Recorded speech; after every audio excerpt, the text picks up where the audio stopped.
copilă, norocul meu ești tu, iubita mea. Frumoasă ai fost tu, domnișoară, mai frumoasă ești acum, o doamnă. Iubita mea scumpă comoară, strălucești mai mult de când ești mamă. Eu dragă sunt tu, dragă mie, de-a Domnul și copiii noștri, la fel de fericiți ca noi să fie. Vocea ta, vocea ta îmi pansează inima. Vocea ta e un ecou și viața noastră un tablou.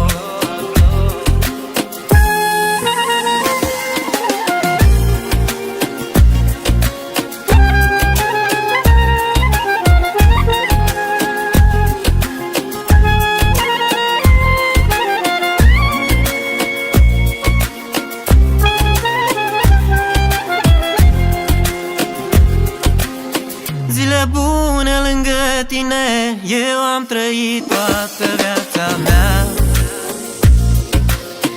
Azi nu ne-am vorbit deloc și mă doare rău inimioara. Ca pe amar eu beau cu tine, nu mă satur să-ți spun te iubesc. Eu dragă sunt tu, dragă mie, de-a Domnul și copiii noștri, la fel de fericiți ca noi să fie. Vocea ta, vocea ta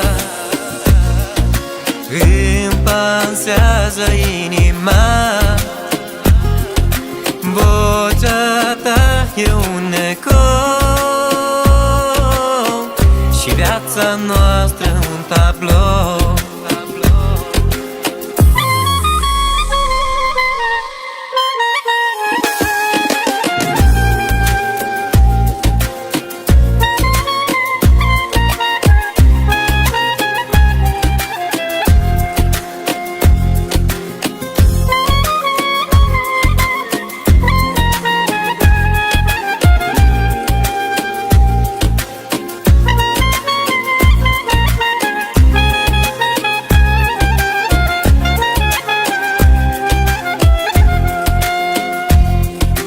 Vocea ta, vocea ta îmi pansează inima.